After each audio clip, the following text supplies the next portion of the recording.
MacBook?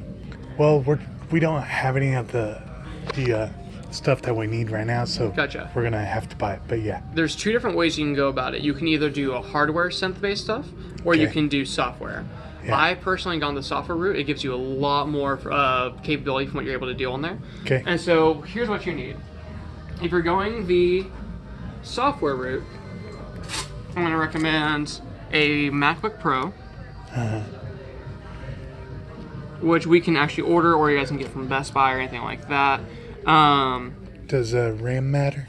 Yes, I would recommend at least 8 gigabytes of RAM. Okay. From there, and once you get your MacBook Pro, there's a app on the App Store called MainStage 3. It's fantastic. Right. I'm gonna write that down. It's $30. That's it. Yeah. MainStage 3. Heard that one on YouTube, but I just I wasn't sure how to hook everything up. I know how to hook up, Yeah. the USB port through the computer and Yeah. for the keyboard, but There's also another software, part of MainStage 3. There's a pack for it that a guy named Abel Mendoza has put out. It's called Worship Essentials. That's what got me started, and I absolutely recommend it from there. okay. And so that's another $30 on the top of that. And so from there, I'm trying to think. And then from there, you just need your MIDI keyboard controller from there. Right. And so I'll show you what that is. Your other option would be just do a hardware synth and have your normal piano and then have that on top to do sounds like True. that. Basically, so What about an audio interface? yes, Yeah. perfect actually. Okay. Thank you for reminding me of that. Yes, 'Cause- I would recommend you got this guy like right here. This is actually Okay. what I use. And so then you're also going to need an audio interface. I've never hooked one of these up. It's How do you hook it up from the back?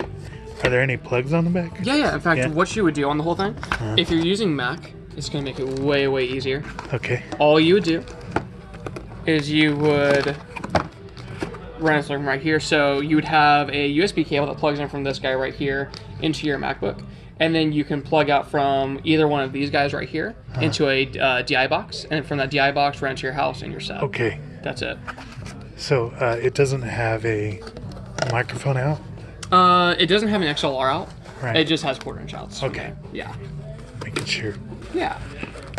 But the inputs are Yeah, the inputs you can run if can you want to do record. either XLR or quarter inch. Yep, from there, basically all I use this for, whenever I'm playing keys live, all I do it for is I use it to just have the inputs and outputs set for myself and my computer. And that's right. it. Awesome.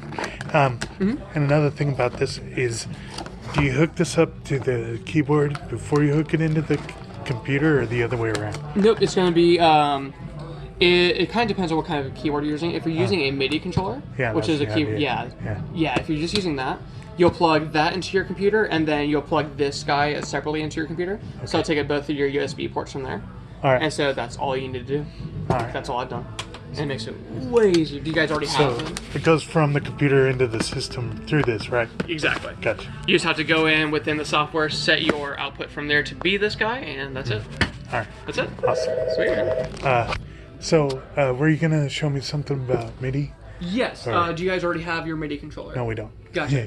I'm going to show you a couple of different options. I have a couple of older keyboards that, but I have a Pro Tools Nice. number 11, I think it was, and Yeah. it didn't recognize the keyboards through the MIDI. Gotcha. That's interesting. So Were you using PC or Mac? it was a PC. Was it PC? Yeah. Might be that you need to download a driver from whoever made that keyboard. Oh. I've seen that happen a lot of times from that. Okay. Yeah. And get that going from there. But yeah. Right. We've got this guy set up right here. This is the guy we have on display over there. He was my first MIDI controller that I use as well. Super cool. Does a lot from there. As well, we have one of these guys used over there that's basically brand new. It's for $180 right now. Sweet. And so even that wouldn't be a bad idea to go through from there. Charger is cool. As well, we'll have the 61 keyboard. What are these for? Those you honestly won't end up using a whole lot. They're just drum pads you can assign samples to and things like that. That kind of help you out with controlling from there. In a live worship setting, I haven't ever had the excuse to use them, I should say. Yeah. All right. Well, there have been times when our drummer wasn't there. Gotcha. And, And went around like tracks We and had stuff to, from there. we Yeah. had to do something. Yeah. Yeah, like doing like drum pads and everything from there. You can definitely assign them to that and have your keyboard player focus on that, and even create drum loops and run them from there. Well, You could use like Ableton or something to do that. But yeah. Is it better to use one of these for drums, or would it be better to use like a drum machine? It just kind of depends. Yeah. If you want to have someone do the sounds live, you can do it from there. Yeah. If you want to just have it pre-recorded, you can do either that or a drum machine. It's kind of two ways of going about the same problem from there. Yeah. Yeah. So, if you were to use drums on this, would you have to assign drums for each individual note? It'll automatically do that. Oh. And so from there, you could just assign these notes to be the notes that you want. Say I want this to be my kick, this to be my snare, cymbal, etc. From there. Okay. That would just assign that from there, and I could just. All right. Yeah. What about like drum tracks? Is that possible? Drum tracks. The best way to do it would be on a if you have a computer in the back or a laptop you can run it from. Just run it out from that computer. It'd be basically going to like a click track and everything in your guys' ears, and have the drum track going through from that. Yeah, it's absolutely possible. Just kind of have it ready to go on software and launch that, and you guys just play along to it. Okay. Yeah, it's a cool way of doing it. So is MacBook Pro the best, or? That's what I would absolutely recommend from there. Is it because of the audio card? It's partially because of that, but mainly just because it's going to give you, when you run to like the MacBook Pro series, they're going to give you a lot more flexibility to handle this type of softwares better. And so you can strain it more, and it's going to do more for you. And you'll have a less likelihood of it crashing on you live. All right. Yeah. Well, the video I saw on YouTube from Hillsong, the guy said that, he was using a MacBook, but he said the MacBooks don't have the best sound cards. Really?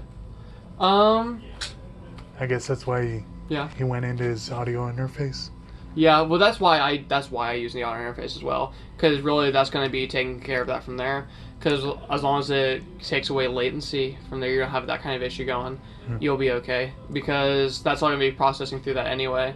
The reason I mainly do it is just because when you run 3.5 out of that, and the same thing with running through like a PC or anything like that, if you turn it up over 75%, it's going to start to distort and start to deteriorate the quality from there. And so that keeps it clean, and you can run it hotter from that. Okay. Yeah. So is the audio interface just a converter, basically?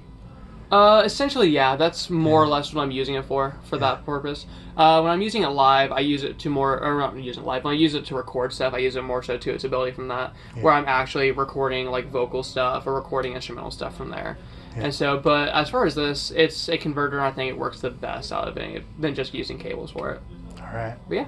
Awesome, man. Yeah, perfect. Well, I think you answered all of my questions. Perfect, yeah. No, it's a lot of fun. This is my world that I love to work with, too. So, yeah, man. I'll give you my email as well, so you can email me questions that you have. Cool. Yeah, dude. Because we needed all the help we can get. Yeah. What church are you with? It's Grace Point in Augusta. Okay, nice. There you go. Yeah. I think I've been by there once before. Is it the Assembly of God Church out there? Yeah. Yeah, I've been out there before. Cool. I was a part of Full Circle for a while. Really? Yeah. So I knew Travis Dumont and all of them out there. Oh, yeah. Yeah, I lived out of Wheat State. That's funny. Small world. Yeah. Did you play worship over there? Yeah, actually I was there for these last two camps. For high school camps. I was doing keys and everything for them. Awesome. So, yeah. Were you at that there was a recent one I went to. It wasn't a camp. Gotcha. I forgot the name of it, though. It was, the last thing I played at before then, it was some kind of conference that Believer Tabernacle was doing the worship for. Yeah. That's the church I grew up at, and I was helping out with them for a little bit. Okay. Doing some key stuff on that. Yeah. Was it? It's the one when Garland Owensby showed up? Oh. Did the comedy bit? I know which one you're talking about. Yeah. I wasn't there for it, but I'm trying to remember what the event was. But yeah. Good times, man. Oh, dude, it's a sweet event. Yeah. And so, it wasn't Youth Convention, was it? No, not Youth Convention. No.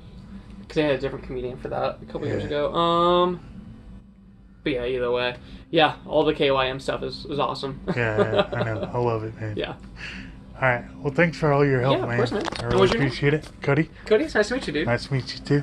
Yeah. Oh, and if you want to give me your email. Yes. Whatever. Actually, perfect. I'll go ahead.